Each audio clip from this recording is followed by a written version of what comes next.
Videos में आपको हमेशा मेरा घर साफ़ सुथरा एंड ऑर्गेनाइज लगता होगा, लेकिन एक रियलिटी आपके साथ शेयर कर रही हूँ कि ना किसी का भी जो घर होता है वो 24 आवर्स साफ़ सुथरा और चमकता हुआ पूरी तरह से ऑर्गेनाइज नहीं रह सकता। तो जब हम लोग किचन में काम करते हैं तो किचन ऐसे ही फैला हुआ रहता है और आपको वो वीडियो में दिखाई नहीं देता, क्योंकि सारे काम होने के बाद ही वीडियोस बनते हैं। तो मैं बाकियों का तो कुछ कह नहीं सकती, लेकिन मैं अपने बारे में, अपने घर के बारे में, अपने किचन के बारे में आपको दिखा रही हूँ। तो ये है रियलिटी कि मेरा जो किचन है ना वो भी गंदा रहता है, सामान बिखरा हुआ पड़ा रहता है मेरे किचन में जब मैं काम करती हूँ। तो आज मैं आपके साथ ये सारी चीज़ें इसलिए दिखा रही हूँ, इसलिए शेयर कर रही हूँ क्योंकि मुझे बहुत सारे कमेंट्स आते हैं कि दीदी आपका जो घर है ना वो हमेशा कैसे इतना साफ़ सुथरा रहता है, हमारा घर तो इतना साफ़ नहीं रहता है। तो बिल्कुल मेरा घर जो है वो आपके घर की तरह ही है, वैसे ही गंदा पड़ा रहता है, बहुत सारी चीज़ें इधर उधर रखी रहती है, किचन बहुत अनटाइडी रहता है। तो इन सब को मैं साफ़ सुथरा करती हूँ काम करने के बाद, जैसे मेरा कुकिंग हो जाता है। तो आज ये सारी चीज़ें मैं आपके साथ शेयर करूँगी कि किस तरह से मैं अपने गंदे किचन को, जो अभी पूरा बिखरा हुआ पड़ा है, आपको सारे सामान यहाँ वहाँ पड़े दिख रहे होंगे, तो चलिए आज आपके सामने ही ये पूरा किचन मैं साफ़ करूँगी। हेलो गाइज़, नमस्ते and welcome back. I hope आज का वीडियो आप इन्जॉय करेंगे। अभी जो मेरे किचन का हाल आप देख रहे हैं ये है ब्रेकफास्ट और लंच बनने के बाद। तो किचन में बहुत सारी चीज़ें फैली हुई रहती हैं। तो सबसे पहले मैं क्या करती हूँ ना, सबसे जो ज़्यादा हमारे किचन को गंदा दिखाता है वो है हमारे बर्तन। अगर बर्तन ऐसे ही गंदे पड़े रहेंगे तो आप कितना भी किचन साफ़ कर लो, आपका किचन साफ़ नहीं दिखेगा। इसलिए सबसे पहला काम मैं करती हूँ, क्योंकि अभी इतना बिखरा हुआ है ना, कुछ समझ में नहीं आता है कि कहाँ से स्टार्ट करें काम। अगर आपको भी ऐसा लगता है कि कुछ समझ नहीं आ रहा है कहाँ से किचन को साफ़ करना स्टार्ट करें, तो सबसे पहले आप अपने बर्तन को वॉश कर लीजिए।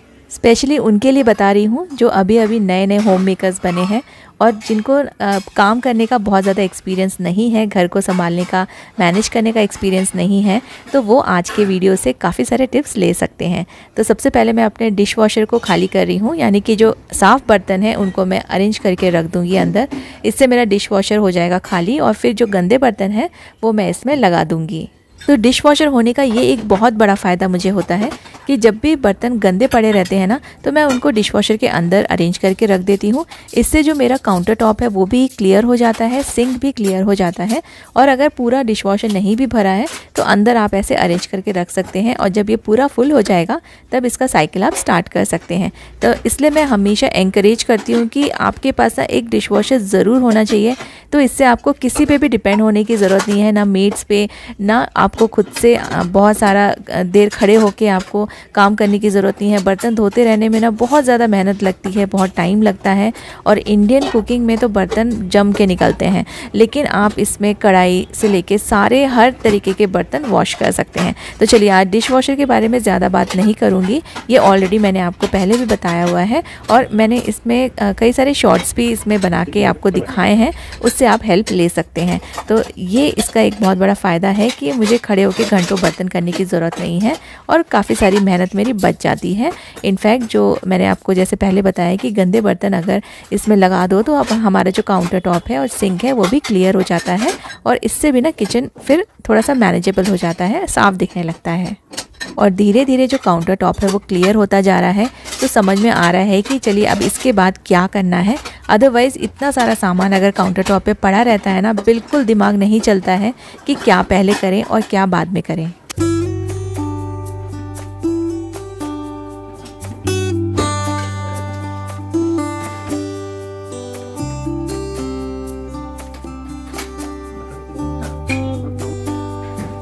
एक बार बर्तन जब हट जाते हैं तब ऊपर ऊपर जो सामान रखा है, जैसे कुछ मैं बॉटल्स वगैरह वॉश करती हूँ तो डिश वॉशर के ऊपर रख देती हूँ या जो दूसरा काउंटर टॉप है उसके ऊपर रख देती हूँ ताकि ये ड्राई हो जाए। लेकिन कुछ टाइम के बाद ना ऊपर ऊपर जो सामान पड़ा रहता है उससे भी घर बहुत ज़्यादा अनटाइडी लगता है। तो ये सारी चीज़ें अब ड्राई हो गई हैं। यहाँ पे कुछ एक दो गंदे बर्तन भी रख दिए थे मैंने ऐसे ही काम करते करते, तो इन सब चीज़ों को मैं अब इनकी जगह पे वापस से रख दूँगी।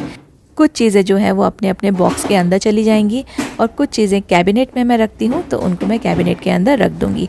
जैसे कि ग्लास की ये बॉटल्स हैं, ये ड्राई हो गई हैं और मिक्सी का जो जार होता है वो भी ड्राई हो गया है, उसकी स्मेल भी निकल गई है, तो उसको भी मैंने कैबिनेट के अंदर रख दिया है। प्लास्टिक के कुछ कंटेनर्स हैं जिसमें मैं कभी कभी वेजिटेबल्स रखती हूँ, फ्रूट्स रखती हूँ, तो इनको डिश वॉशर में नहीं डाला जा सकता है क्योंकि ये गर्म पानी से ख़राब हो जाएंगे। तो इनको हाथ से ही वॉश करना था, तो अब इनको भी वॉश करके मैं इस टब में डाल के रख दूँगी। पानी इसका निकल जाएगा, फिर इन्हें ड्राई करके मैं अंदर इनको भी मैं बॉक्सेस के अंदर रखती हूँ। वो भी मैं आपको दिखाऊँगी कि किस तरह से इन्हें अरेंज करके रखती हूँ। तो ये सारी चीज़ें ना फिर एक एक करके मैं हटाते जा रही हूँ।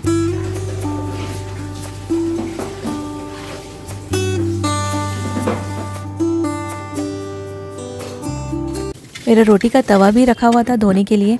इसको भी हाथ से ही धोना पड़ता है क्योंकि डिश वॉशर में लोहे की चीज़ें नहीं डाल सकते हैं। और बॉटल्स और तवा और ये जितने भी प्लास्टिक के कंटेनर्स थे, ये सारी चीज़ें भी मैंने धो के साइड में रख दी है।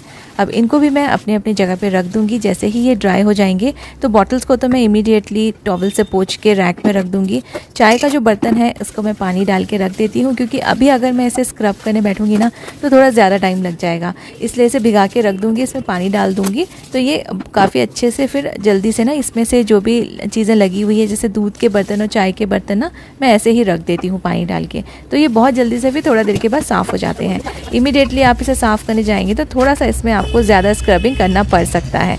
अब धीरे धीरे देखिए सिंक का जो एरिया है वो खाली हो गया है और यहाँ से सारी चीज़ें मैं साफ़ करके इसे अच्छे से ड्राई करके क्लीन कर दूँगी।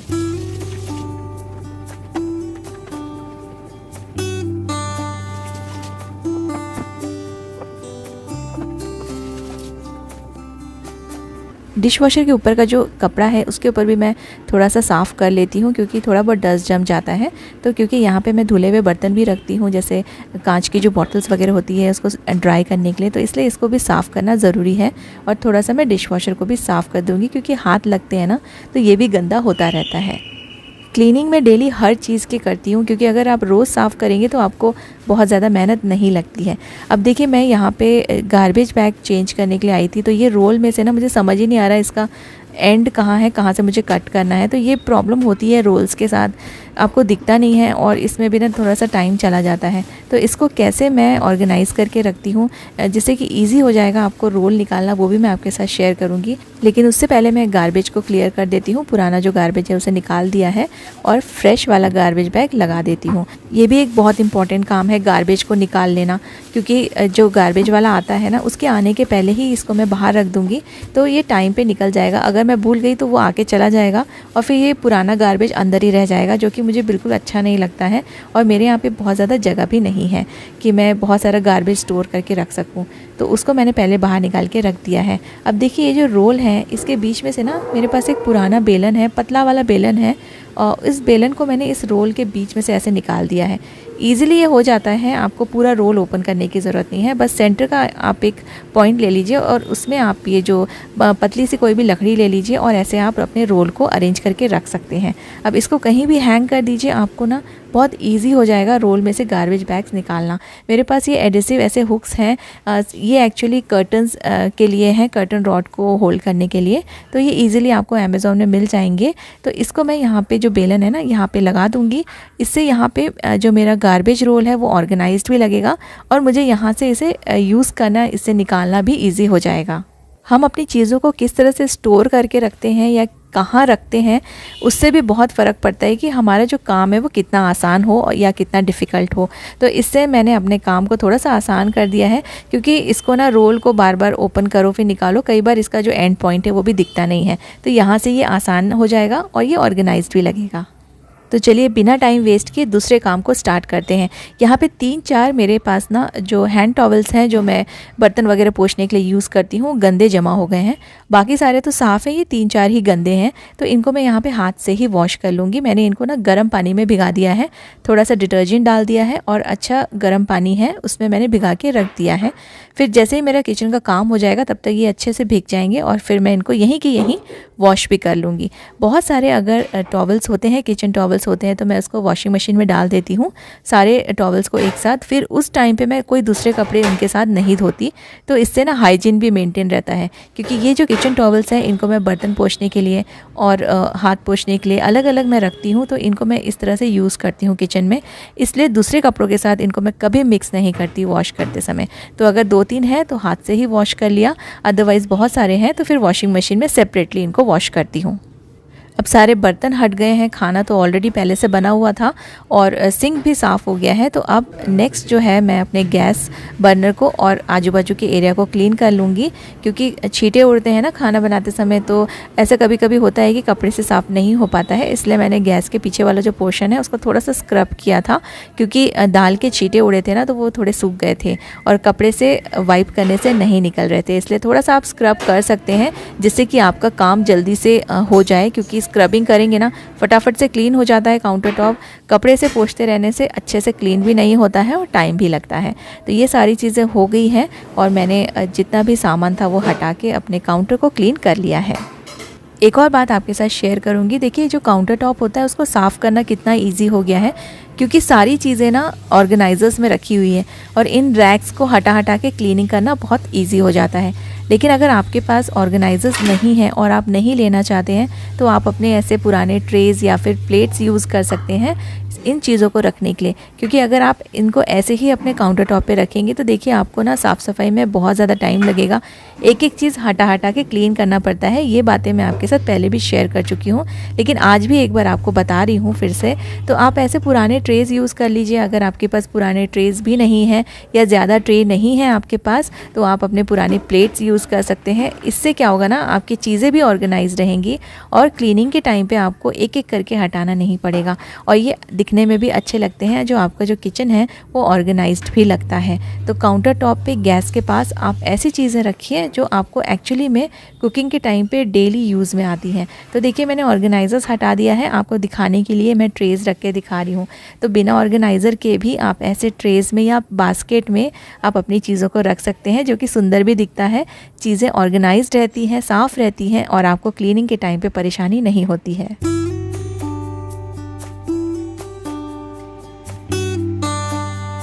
क्योंकि मेरे किचन में ऑलरेडी मेरे पास ये रैक्स हैं, तो ये जो ट्रे है ना, इसको मैं यूज़ कर रही हूँ अपनी खाने पीने की चीज़ों को रखने के लिए, अपने कंटेनर्स को रखने के लिए। क्योंकि हम लोग सैलेड बहुत खाते हैं, तो यहाँ पे मैंने सैलेड कट करके रखा हुआ है दो दो बर्तनों में, और इसको मैंने यहाँ पे साइड में रख दिया है। और गैस के ऊपर मैंने कुछ थोड़े बहुत कंटेनर्स रखे हैं, क्योंकि अभी काउंटर टॉप पर जगह नहीं है।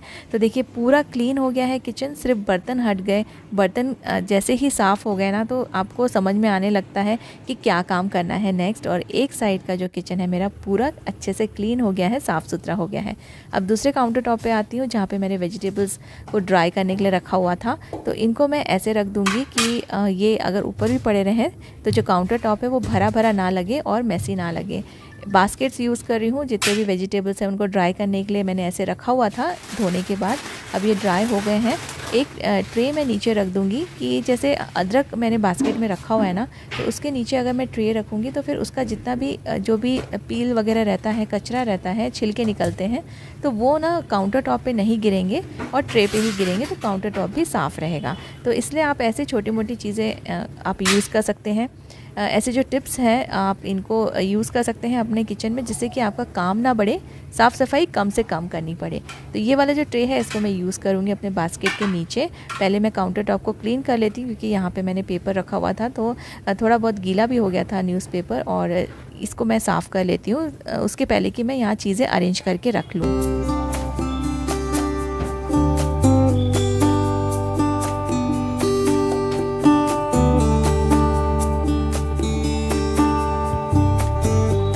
स्टार्टिंग में जब मैंने वीडियो स्टार्ट किया था, मैंने आपको एक बास्केट भी दिखाया था जो लेफ़्ट साइड में रखा था मेरे किचन के, और उसमें मैंने कुछ कंटेनर्स जो खाली हो गए थे उनको वॉश करके रखा हुआ था। बहुत दिनों से सोच रही थी इनको ठीक से अंदर अरेंज करके रख दूं, क्योंकि ये कंटेनर्स जितने भी ऊपर पड़े रहेंगे ना, तो मेरा किचन और भी ज़्यादा गंदा लग रहा था। तो इनको आज अरेंज करके रख रही हूँ। ये सब ड्राई हो गए हैं, जो अभी मैंने वॉश किया था उनको भी मैंने वाइप कर लिया है। तो सबसे पहले तो इन कंटेनर्स के अंदर जितने भी कंटेनर्स एक दूसरे के अंदर आ जाते हैं उनको मैं वैसे रख लूँगी। कोशिश कर रही हूँ कि एक के अंदर एक ये ज़्यादा से ज़्यादा आ जाएँ, तो क्योंकि फिर ये जगह कम लेंगे। इनमें से कुछ कंटेनर्स, इसमें मैंने आटा वगैरह रखा था, एक बटर का कंटेनर है, कुछ ऐसे छोटे मोटे कंटेनर्स है जिसमें वेजिटेबल्स वगैरह कट करके रखती हूँ। तो ये बड़े कंटेनर में तो सारे छोटे छोटे कंटेनर्स मैंने रख दिए अंदर, एक के अंदर एक। तो देखिए कितनी सारी जगह मिल गई ना। अब ये जो छोटे वाले कंटेनर्स हैं इनको भी मैं अरेंज करके रखती हूँ।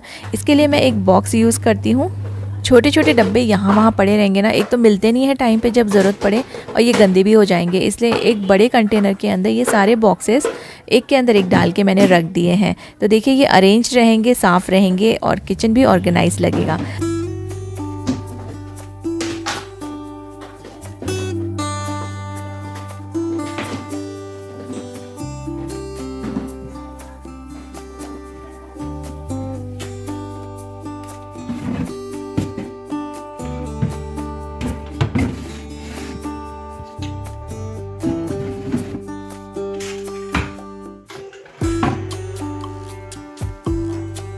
इस वाले बास्केट की बात मैं कर रही थी, यहाँ पे मैंने कंटेनर्स वॉश करके रखे हुए थे। अब कुछ ग्रोसरी का सामान भी रखा है, वाइप्स के पैकेट रखे हैं, शुगर के पैकेट रखे हैं, एसेंस रखा हुआ है। तो इन छोटी छोटी चीज़ों के लिए भी हर एक जगह फिक्स है, इनको भी सेट करके रख देती हूँ। तो यहाँ से ये बास्केट भी हट जाएगा और जो स्पेस ऐसा ऑक्यूपाइड लग रहा है, यहाँ पर स्टूल के साथ बास्केट सब रखा हुआ है, तो ये चीज़ भी ना यहाँ पर थोड़ा सा क्लियर हो जाएगी। जितना कम सामान किचन में फैला हुआ रहता है, बाहर रहता है, उतना किचन साफ़ सुथरा लगता है। तो जितने कैबिनेट्स हैं उनको आप यूज़ कीजिए, ट्राई कीजिए कि किचन में जितनी चीज़ें हैं ना वो आप अंदर हाइड करके रखें।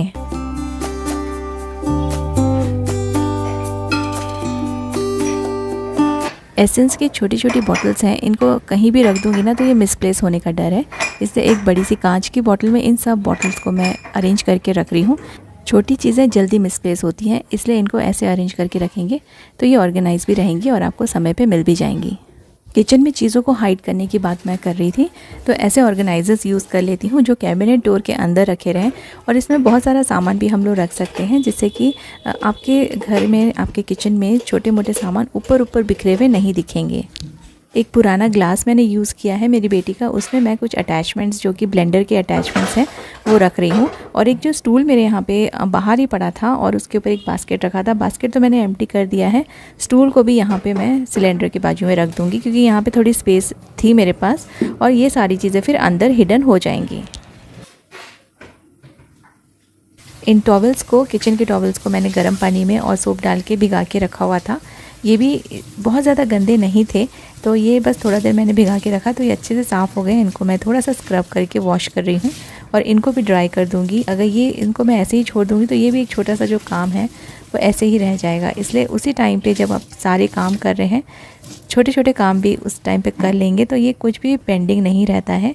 ये वॉश हो गए हैं। अब इनको सुखाने के लिए ना मैं अपने बालकनी में ये जो हैंगर है, जो टॉवल होल्डर है, इसको मैं बाहर रख दूँगी, क्योंकि इसको यहाँ से वहाँ मूव करना काफ़ी ईजी है। इससे मैंने ये वाला होल्डर लिया था, टॉवल होल्डर, और इस पर कई बार मैं किचन के टॉवल सुखाने के लिए इसको यूज़ कर लेती हूँ। तो सामने बालकनी में काफ़ी अच्छी हवा चल रही है और अभी कैसे ठंडी का मौसम भी है ना, तो थोड़ा सा ड्राई वेदर रहता है, कपड़े जल्दी सूख जाते हैं। तो कुछ ऐसे ऑर्गेनाइज़र्स जो काफ़ी काम के होते हैं, इन ऑर्गेनाइज़र्स पे ज़रूर से इन्वेस्ट करना चाहिए, ये आपके हमेशा काम में आएंगे। और ना ये सारे जो ऑर्गेनाइज़र्स मैं यूज़ कर रही हूँ बहुत ज़्यादा कॉस्टली भी नहीं है।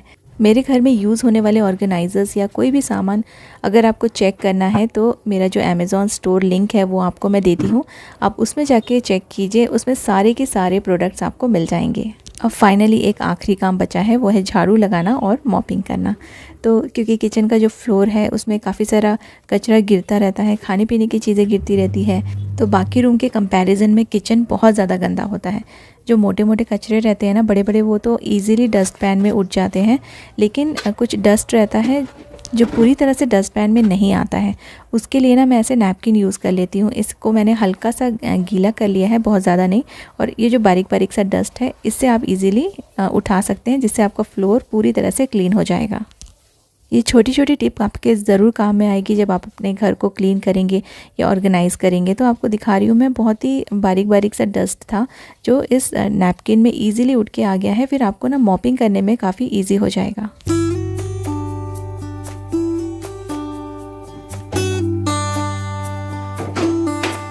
मॉपिंग के लिए मैं ये रोटेटिंग वाला जो मॉप है वो यूज़ करती हूँ। मेरे लिए काफ़ी हेल्पफुल है, ये इजीली हो जाता है इससे। लेकिन जो थोड़े से एजेड लोग हैं ना, उनके लिए ये थोड़ा सा प्रॉब्लम रहेगा, क्योंकि ये थोड़ा हैवी है। जब आप इसे मॉपिंग के लिए यूज़ करेंगे ना तो थोड़ा सा ये हैवी लगता है। तो मेरे लिए या आपके लिए तो काफ़ी इजी है। जिनकी एज थोड़ी ज़्यादा है, एल्डरली पीपल के लिए थोड़ा ये हैवी रहेगा। अदरवाइज़ अभी तक मैंने जितने भी मॉप्स यूज़ किए हैं, मुझे ये सबसे ज़्यादा अच्छा लगा है। अच्छे से इसमें से जितना भी कचरा है वो टब में निकल जाता है और ईज़िली घर साफ़ हो जाता है।